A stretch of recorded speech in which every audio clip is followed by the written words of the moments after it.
What happens is when a Mason joins the lodge, he first enters into what is called the Blue Lodge. And the very first thing that every Mason is required to do is to go through an initiation ceremony. It's called the Entered Apprentice Degree. And in that initiation ceremony, he will be stripped of much of his clothing. A blindfold will be placed over his eyes. A noose will be placed around his neck. And he will be brought to the door of the Masonic lodge. And there a person will greet him and usher him in. And there he will come before an altar. And every Mason stands before an altar, and there behind the altar is a man called the Worshipful Master of the Lodge. Today we find that when the new member joins the organization, he kneels, he's blindfolded, he's bare-breasted, and the Master of the Lodge touches his left breast with a sharply pointed sword. And they are then required, with this blindfold over their eyes, to take a blood oath, not to reveal the secrets of Masonry, or they will lose their life. Every Mason puts his thumb to his throat, and he swears a blood oath not to reveal the secrets of Masonry, or he'll have his throat cut from ear to ear, his bowels ripped open and given to the beasts of the field. And these pagan blood oaths are taken to swear them to secrecy, so they will not reveal the secrets of what they will learn as they progress through the Masonic Lodge. Now, most men will go into the Scottish Rite and progress on through 32 degrees, and in each one of those degrees, they give worship to different gods and deities, Egyptian gods, Persian gods, Greek gods, and they go through a series of rituals.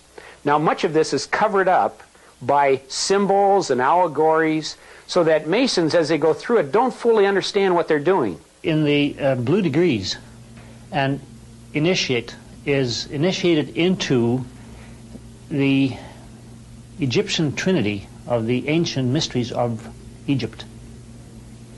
And this Egyptian trinity is hidden from the initiate.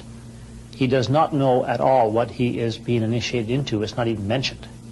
But if they would read their authoritative books which explain the symbols and the allegories, it becomes very obvious what they're involved in. They're involved in pagan, idolatrous worship, much of it based upon the Kabbalah, which is the ancient Jewish book of the occult. It is based on Egyptian paganism. Believing Christians accept the fact that God exists in a trinity of three persons. That is, Father, Son, and Holy Spirit. But what most people, including many Masons, don't realize is that the God of Freemasons, the great architect of the universe, is also a trinity. In both the Scottish and York Rite, you discover that Masons are on a journey seeking to find the lost name of God. Part of their religion, they say, is that the sacred name of God has been lost. And they tell this whole story of the building of Solomon's temple and the architect, Hiram Abiff, who, in building the temple, lost the sacred name of God. And so they say that Masons are on this search to recover the lost name of God. And finally, when you get to the Royal Arch degree, the Mason is finally told what the secret name of God is that only Masons can know. And they pride themselves that they alone are the custodians of the secret name of God. And that name can only be whispered among Masons by three Masons, each saying a syllable. The name is Jobulon. Jobulon. It is a combination of three words, Jehovah, Baal, and Osiris, the Egyptian sun god. Yah, Bel, On. Yah, Bel, On. Yah.